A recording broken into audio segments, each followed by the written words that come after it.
Bharatiya Janata party के दिग्गज नेता उमा भारती से हाल ही में मुख्यमंत्री योगी आदित्यनाथ के देश के पीएम बनने को लेकर सवाल किया गया।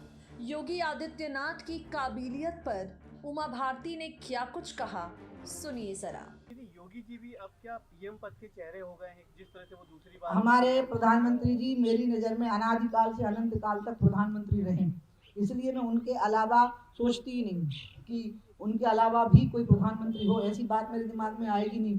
मुझे उनमें वो तो अच्छे खासे लगते हैं, जितनी तेज़ी से मोदी जी सीढ़ियाँ चढ़ते हैं मैं नहीं चढ़ सकती, जबकि उनसे 10 साल छोटी हूँ।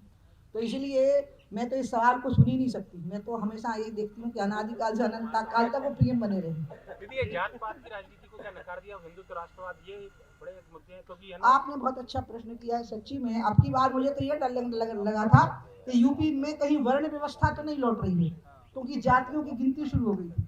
और मैं उसमें मीडिया को भी अनुरोध करूंगी कि जिस तरह से फलानी जाति इतनी है, ढिकानी जाति इतनी है, ये जो शुरू हुआ था ये बहुत खतरनाक था देश के लिए, क्योंकि एक तरफ हम अस्पृश्यता, जातिवाद, जाति व्यवस्था से मुक्त हो रहे थे और दूसरी तरफ उत्तर प्रदेश की राजनीति में चाहे राजनीतिक दल हो चाहे मीडिया हो, वो एक एक जाति की संख्या गिना रहा था। मुझे लग रहा था हम वर्ण व्यवस्था की ओर वापस लौट रहे हैं फिर से, जिससे हमने बड़ी मुश्किल से छुट्टी पाई।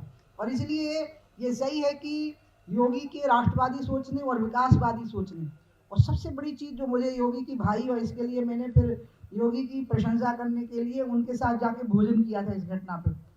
लंबी सी बात है क्योंकि अब खत्म हो रही है प्रेस कॉन्फ्रेंस, इसलिए सुनाई देती हूँ। नोएडा कोई सीएम नहीं जाता था, क्योंकि ये मान्यता थी कि जो नोएडा जाएगा वो सीएम नहीं रह पाएगा।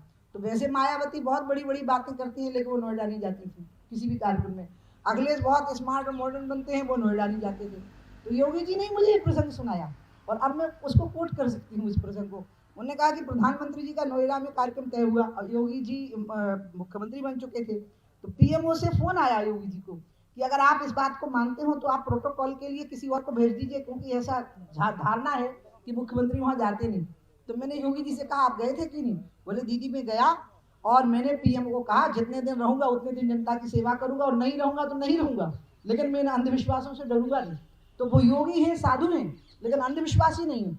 और ये जो ढोंग करते थे ना राजनीति का कि हम धर्म कर्म जातिवाद सबसे परे हम नहीं मानते, ये डरते थे, नोएडा नहीं जाते थे। इसी से समझ लीजिए कि किस प्रकार के सोच के लोग भारत की राजनीति में आगे आ गए हैं। विकास का भी सोच रखते हैं, भगवान पर भी आस्था रखते हैं। मैं ही जब यहाँ चुनाव लड़ने के लिए आई थी 2003 में, तो पहला चैलेंज, दिग्विजय सिंह जी इंजीनियर हैं, विदेश से पढ़ के आए थे और मुझे उन्होंने चैलेंज किया भोजशाला पे बहस करो। हाँ, विदेश से पढ़ के आए थे, कहा भोजशाला पे बहस करो, तो सरस्वती प्रतिमा पे।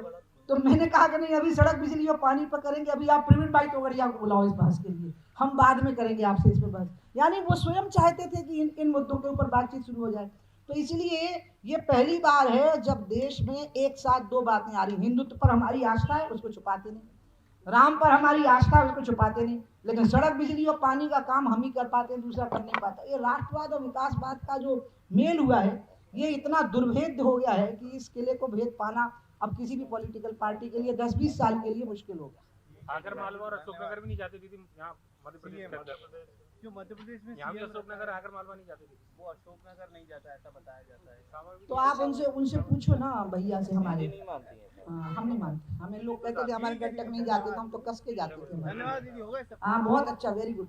जलपान करिए और बहुत बहुत आशीर्वाद दीजिए। सॉरी, बड़ी बहन हूँ ना, इसलिए आशीर्वाद सब निकल गया। आप दीजिए हमें दीदी। किसी दुकान का शराबबंदी की दुकान कब जाएंगी?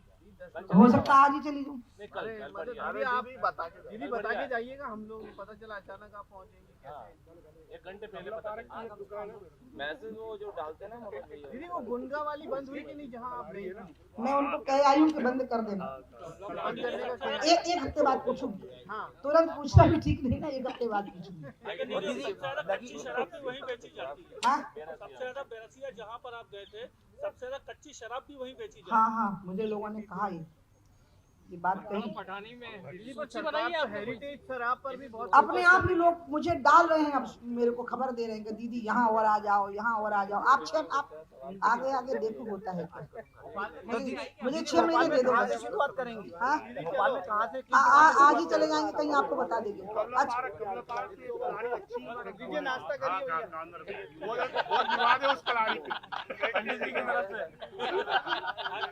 क्या हुआ